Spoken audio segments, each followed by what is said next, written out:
United States has finished its withdrawal from Afghanistan, effectively ending a 20-year war. A lot to talk about. Let's bring in political analyst Ahmad Wais Wardak. Ahmad, your take on what we witnessed today?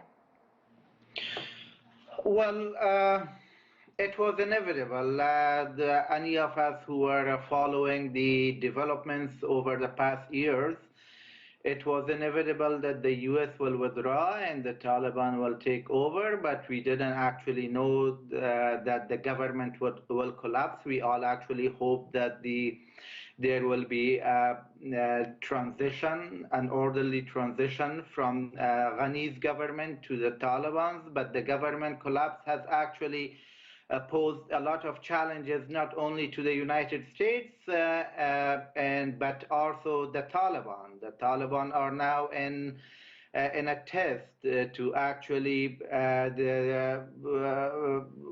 attract the international support and attract the international recognition and forming an inclusive government that's made of all segments of the society. And it's a challenge to also the Pakistan, which was a supporter of the Taliban, on how it can now manage the crisis in Afghanistan through its leverages on the Taliban. Ahmed, as you know, the United States has come under a lot of criticism, not necessarily for its plans to withdraw its troops, but over the execution of how it was done. Was there any better way, a cleaner way to get out? Well, every mission is judged not by its starts, but by its ending, how it ends actually. Like if we look at the American mission in Afghanistan, one wishes that we could have included the Taliban in the Bonn Agreement. We wouldn't have gone through all these fightings and all these challenges throughout these past years. But specifically to your question, how it could be managed, I think once again, it goes back to the sudden collapse of the Ghani's government. No one knew that the former president of Afghanistan will escape the country, and no one actually thought that the republic will collapse and the army will collapse, the security apparatus will collapse. So that actually posed a lot of challenges, not even for the United States, on how to manage the evacuation, which was greatly mismanaged, no doubt about it. Ahmed, you mentioned some of the challenges ahead, but what do you see as the biggest challenge for Afghanistan? Certainly security challenges, daunting economic challenges, and of course concerns about ISIS-K, which is still launching deadly attacks.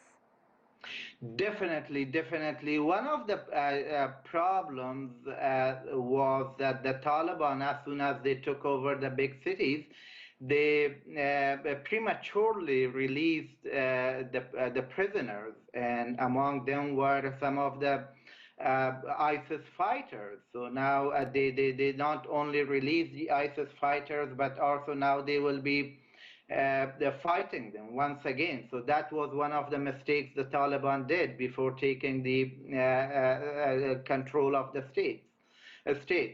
The second challenge is definitely economic challenges, governance. I mean, taking Afghanistan, anyone who's aware of the history, taking Afghanistan is relatively easier, but managing and governing Afghanistan is a very hard task to be undertaken. So the Taliban are now responsible not only for their own group, which is made of 60,000, 70,000 troops, fighters, but also the entire nation, 30 million plus the population.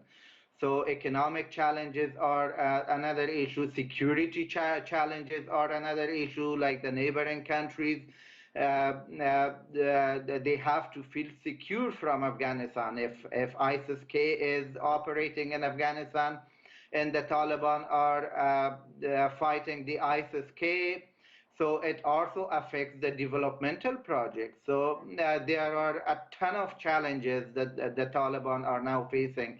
And not only to mention forming the government, which one thought that it would be relatively easier. It looks like they are having a hard time even forming a broad-based government that's acceptable for all. What about women and girls' education? The Taliban have made a lot of lofty promises that girls can go to school under Sharia or Islamic laws, but then the question is, what is their interpretation of those laws? Women and girls, they are watching this very closely and are extremely anxious about their future in that country, especially the ones who did not have the option to leave. No doubt about it. Not only women and girls are watching, but the entire world is watching. The Taliban have pledged and made promises that women and girls will be allowed to go to school and pursuit of their education and working. To some extent, they've actually fulfilled the promise so far. For example, they've asked on all female healthcare workers to report to their work, but because of the repressive history of the Taliban, specifically towards women, because of undermining the human rights of Afghanistan during the 90s. So there is some mistrust on the Taliban. So time will actually tell, and they have a lot to prove in that regard. Indeed. But only calling on women is not enough. It's not sufficient. Now, how would they pay salaries if, for example, the Federal Reserve, the central bank's reserves are frozen and they are actually under economic what do you call sanctions, for example. They cannot open the private banks. Yeah. If private banks are not open, yes, so the ordinary people are suffering.